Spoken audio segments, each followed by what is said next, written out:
Welcome to 99 TV నేను సాయి సుధా. ఇక details చూద్దాం. తిరుమల లడ్డూలో వాడిన నెయ్యి మీద వచ్చిన ఆరోపణలను వెంటనే సిబిఐ చేత విచారణ జరిపించాలని వైసీపీ ఆంధ్రప్రదేశ్ హైకోర్టును ఆశ్రయించింది.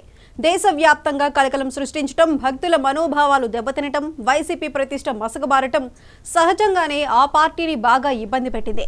అందుకే కోర్టుకు వెళ్లింది. ఇంకోవైపు ఈ వివాదాస్పదమైన నెయ్యి సరఫరా చేసినట్టు చెబుతున్న ఏఆర్ సంస్థ కూడా సవాల్ విసురుతోంది. తన ఉత్పత్తులు ఇప్పటికే మార్కెట్లో ఉన్నాయి కాబట్టి శాంపిల్స్ సేకరించి పరీక్షించాలని కోరుతోంది. ఇలా ఉండగా ఇప్పుడు సుప్రీంకోర్టు జోక్యాన్ని కోరుతూ ఒక పిటిషన్ దాఖలైంది.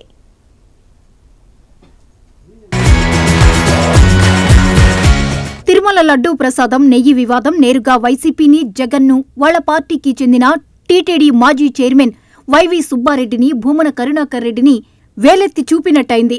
దీంతో వైసీపీ నష్ట నివారణకు పూనుకుంది. హైకోర్టులో లంచ్ మోషన్ పిటిషన్ దాఖలు చేసింది. లడ్డూ ప్రసాదం నేతిలో జంతువుల కొవ్వు కలిసిందన్న చంద్రబాబు ఆరోపణల మీద సిట్టింగ్ జడ్జ్ లేదా హైకోర్టు నియమించిన కమిటీ ద్వారా విచారణ జరిపించాలని కోరింది. సిబిఐ విచారణకు ఆదేశించాలని కూడా కోరింది. పిటిషన్ను స్వీకరించిన హైకోర్టు విచారణను బుధవారానికి వాయిదా వేసింది. ఇంకోవైపు ఈ వ్యవహారం సుప్రీంకోర్టుకు చేరింది. ఒక న్యాయవాది సుప్రీంకోర్టు ప్రధాన న్యాయమూర్తికి లేఖ రాస్తూ హిందూ మతాచారాలను అతిక్రమించిన ఈ వ్యవహారంలో తక్షణమే జోక్యం చేసుకోవాలని సత్యం సింగ్ అనే న్యాయవాది కోరారు. ప్రభుత్వం నియమించిన అధికారుల పర్యవేక్షణలోనే తిరుమలలో ఉల్లంఘన జరిగిందనే వాస్తవాన్ని దృష్టిలో ఉంచుకుని జోక్యం చేసుకోవాలని సత్యం సింగ్ విజ్ఞప్తి చేశారు. ఈ చర్య హిందూ మతపరమైన ఆచారాలు, ప్రాథమిక సిద్ధాంతాలను ఉల్లంఘించడమే కాకుండా మత విశ్వాసాలపై దాడి చేసినట్టు అవుతుందని న్యాయవాది సత్యం సింగ్ పేర్కొన్నారు.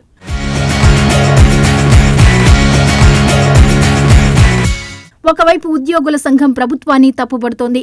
సమస్యను పరిష్కరించడానికి బదులు టీటీడీ మీద అభాండాలు వేసి ప్రతిష్ట దెబ్బతీయడం తగదని టీటీడీ ఉద్యోగుల తరపున కందారపు మురళి చంద్రబాబు నాయుడిని ప్రశ్నించారు. ఎవరి మీదనో కోపం ఉంటే తిరుపతి మీద అభాండాలు వేయడం తగదన్నారు. చంద్రబాబు నాయుడు గారు చెప్పిన పద్ధతిలో జరిగింది అని నమ్మగలమా? దీని అర్థం ఏంటి? మీరు ఎవరి మీదో కోపాన్ని ఈ రకంగా బజారు పాలు చేయడం తప్ప టీటీడీ ప్రతిష్టని, వెంకటేశ్వర స్వామి ప్రసాదానికి ఉన్నటువంటి నాణ్యమైనటువంటి లేదా ప్రసాదంపై మీద ఉన్నటువంటి పవిత్రతని మీరు అపవిత్రం చేయడం కాదా? ఇది ఏ రకంగా సమంజసమైంది? చంద్రబాబు నాయుడు గారు మీరు ఆలోచించండి.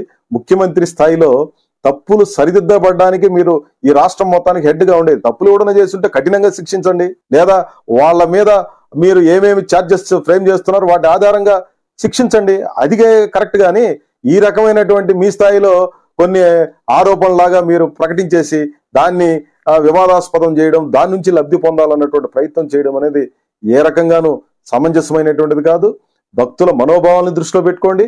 ఉద్యోగాల్ని అవమానపరిచే రీతిలో మీరు వ్యాఖ్యానాలు చేయబాకండి అని చెప్పి నేను విజ్ఞప్తి చేస్తున్నాను. మీరు ఎవరి మీదో కోపంతో ఈ రకంగా చేయడం అని అంటే ఉన్న ఇంటికి నిప్పును తగలబెట్టుకున్నట్టుగా అవుతుంది. ఇలా ఉండగా ఈ లడ్డు నెయ్యి కల్తీ వివాదం తమిళనాడును తాకింది. టీటీడీ ఇచ్చిన సమాచారంతో తమిళనాడు ప్రభుత్వం అలర్ట్ అయింది. కల్తీ నెయ్యి సరఫరా చేసినట్టు ఆరోపణలున్న ఏఆర్ డైరీ ఫుడ్స్ కంపెనీ మీద అక్కడి అధికారులు దాడులు చేశారు. అలాగే ఏఆర్ డైరీ నెయ్యి సరఫరా చేసే ఆలయాల్లో ప్రసాదాల పంపిణీ కూడా నిలిపివేశారు. అయితే నెయ్యి వివాదం మీద ఏఆర్ డైరీ సంస్థ వివరణ ఇచ్చింది. కల్తీ నెయ్యి సరఫరా అంటూ టీటీడీ వివరణ కోరగా అలాంటిదేమీ లేదని పూర్తి వివరాలు ఇచ్చినట్టు సంస్థ డైరెక్టర్ చెప్పారు. జూన్, జూలై నెలల్లో నెయ్యి సరఫరా చేశామని, తమ కంపెనీ తయారు చేసే నెయ్యికి ఎలాంటి టెస్టులైనా చేసుకోవచ్చని స్పష్టం చేసింది. టీటీడీకి సరఫరా చేసిన నెయ్యిలో ఎలాంటి కల్తీ లేదనడానికి ఆధారాలు తమ దగ్గర ఉన్నాయని ఏఆర్ డైరీ సంస్థ డైరెక్టర్ చెప్పారు. ఎలాంటి కల్తీ లేదని ఎన్డీడీబీ రిపోర్ట్ ఇచ్చినట్టు చెబుతున్నారు. ஸோ நாங்கள் வந்து தேவஸ்தானத்துக்கு சப்ளை பண்ணது ஜூன், ஜூலை மாதத்தில் நாங்கள் அமைச்சிருக்கோம். கண்டினியூஸாக அப்போ நடந்தது 2 மாதங்கள் தொடர்ச்சியாக அமைச்சிருக்கோம். அதுக்கு அடுத்து வந்து இப்போது நம்மளோட நெய் அங்கே போகிறது கிடையாது. சரிங்களா? நம்ம அனுப்புறது கிடையாது. இப்போ திருப்பி வந்து கம்பெனி மேலே கம்பெனி நேமை யூஸ் பண்ணி, எங்களோட நேமை யூஸ் பண்ணி ஒரு ரிப்போர்ட் வந்துட்டுருக்கு. அதில் எங்கேயுமே எங்கள் கம்பெனி நேம் இல்லை. பட் ஆனால் விஷயங்களை வச்சு பேசுகிறத வச்சு அதே மாதிரி சொல்கிறீங்க. இன்னொன்று, எங்களோட தயாரிப்பில் குறை இருக்குது, இந்த மாதிரி பண்ணுறாங்க அப்படின்னு நீங்கள் வெளிப்படுத்துகிறத பட்சத்தில் இருந்ததுன்னா எங்களோட ப்ராடக்ட்ஸ் நெய் எல்லா இடத்துலையும் இருக்குது.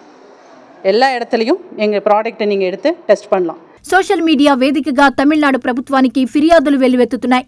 మరోవైపు పళని ఆలయంలో ఏఆర్ డైరీ సరఫరా చేసే నెయ్యిని వాడుతున్నారని భక్తులు అనుమానం వ్యక్తం చేస్తున్నారు. అయితే పళని ఆలయానికి ఆవిన్ సంస్థ నెయ్యి సరఫరా చేస్తుందని తమిళనాడు ప్రభుత్వం క్లారిటీ ఇచ్చింది.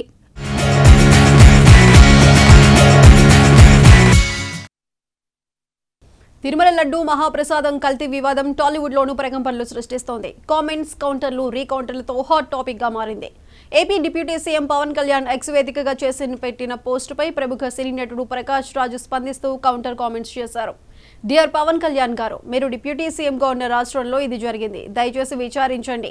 దోషులను కనుగొని కఠిన చర్యలు తీసుకోండి. మీరు జాతీయ స్థాయిలో ఆందోళనలను ఎందుకు వ్యాపింపజేస్తున్నారు? దేశంలో మనకు తగినంత మతపరమైన ఉద్రిక్తతలు ఉన్నాయి. కేంద్రంలోని మీ స్నేహితులకు ధన్యవాదాలు అంటూ ముగిస్తూ కామెంట్ చేశారు. ప్రకాష్ రాజు కౌంటర్ కామెంట్స్ చేయటం అటు సినీ ఇటు రాజకీయ వర్గాల్లో హాట్ టాపిక్ అయింది.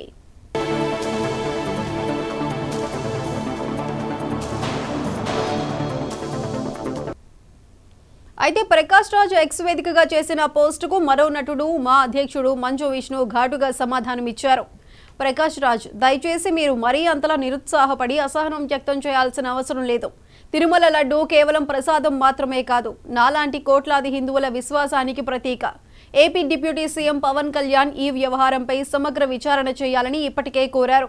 ధర్మ పరిరక్షణ కోసం తగిన చర్యలు తీసుకుంటారు. ఇలాంటి వ్యవహారంలో మీలాంటి వారు ఉంటే మతం ఏ రంగు పొలుముకుంటుందో మీ పరిధుల్లో మీరు ఉండండి అని మంచు విష్ణు హితవు పలికారు.